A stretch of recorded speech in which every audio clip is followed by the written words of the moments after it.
Hello, guys. Good morning, everyone, and I welcome you to another episode of Moment of Silence and Truth.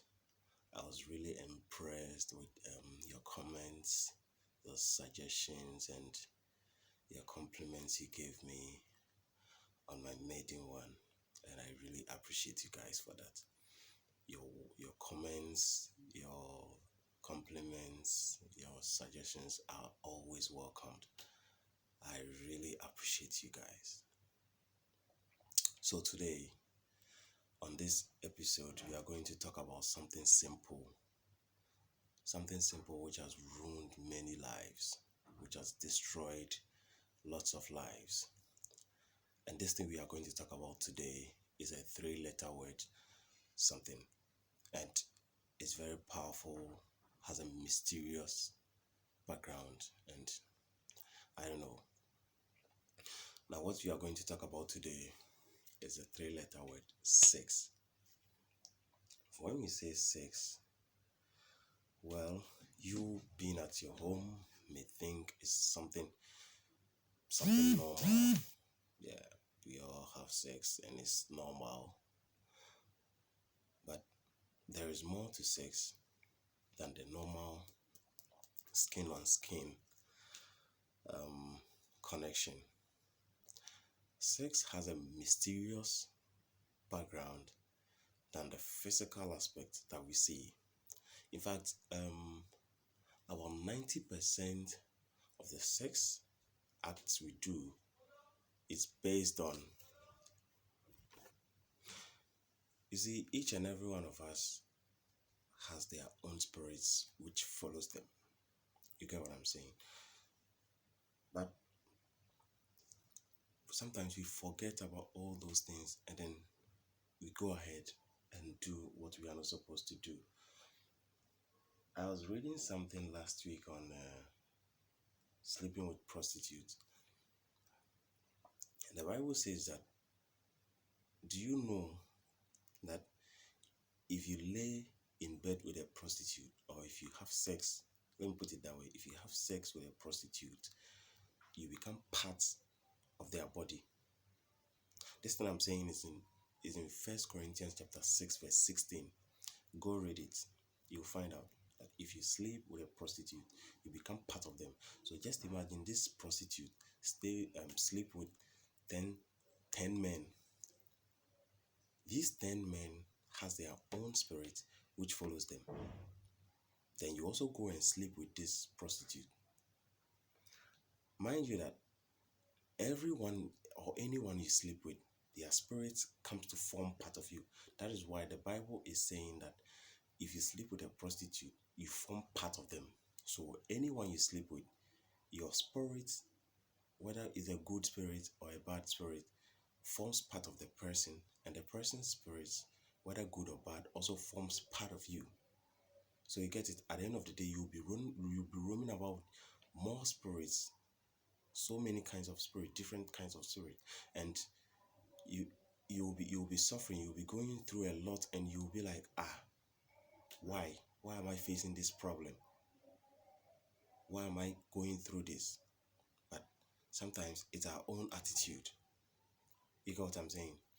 So, like I was saying, you sleep with the prostitute, sleep with 10 guys, and then you also go and sleep with that prostitute.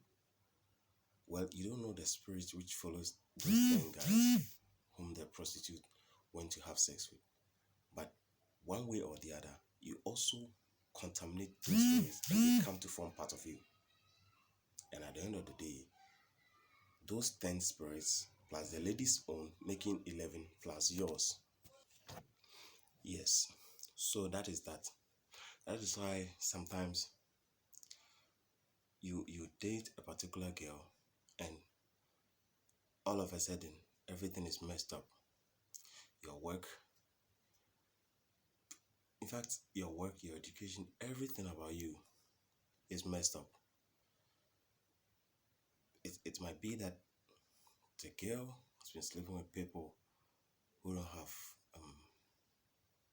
good spirits, or the people the girl slept with have some evil spirits attached to them. So the girl has slept with them, and she has come to sleep with you too. So when that happens, all those spirits come to follow you. You get it? All right. Now to the main topic of the day. The Bible says that we shouldn't give our strength to women. Yeah, it speaks in favor of guys that we shouldn't give our strength to women. And this is in Proverbs chapter 31 verse 3. Proverbs chapter 31 verse 3 says, "Do not give your strength to women, or they that destroys kings."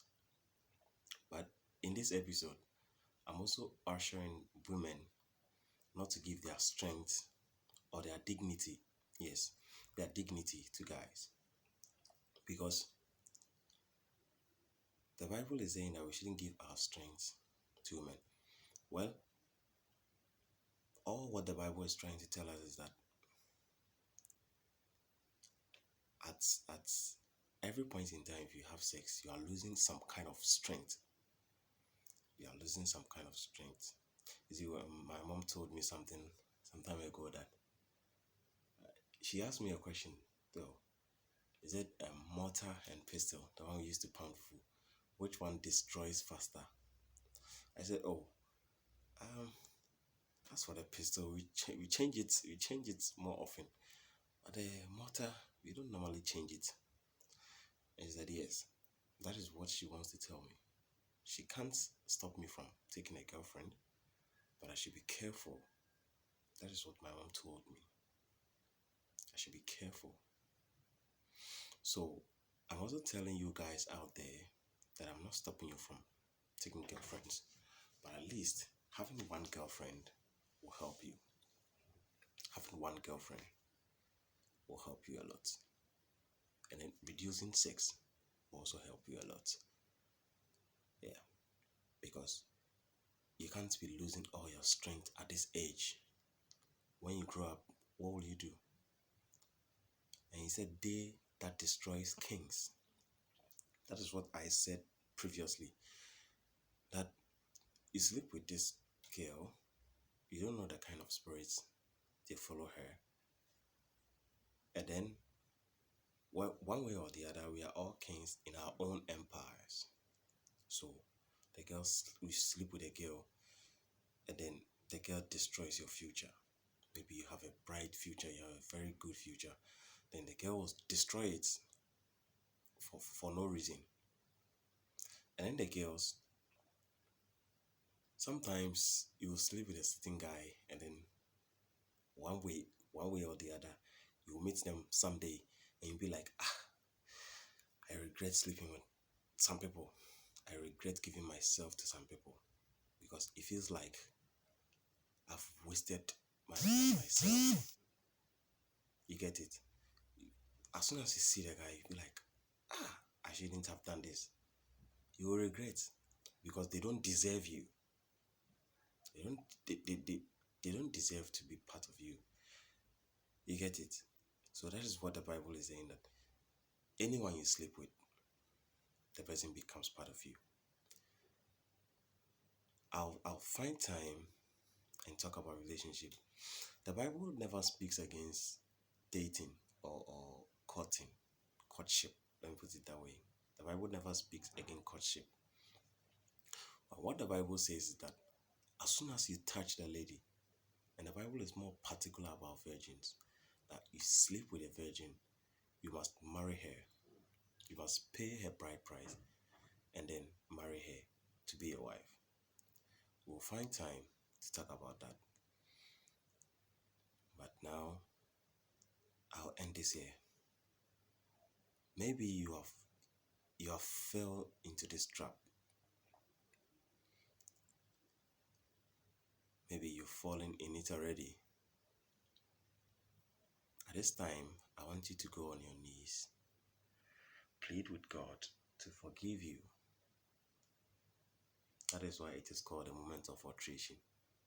You ought matter what you have done already, you pray to God to forgive you and let it not happen again. But if you've not entered into that I'm pleading with you to be careful. After listening to this, take a moment of silence. Pray to God that He shouldn't lead you into temptation. Yeah. I'll end everything here. But until we meet again, you are more than a conqueror. Thank you. My name is still Nikki. I'll meet you again, God willing, next week, Monday. Thank you. Good morning.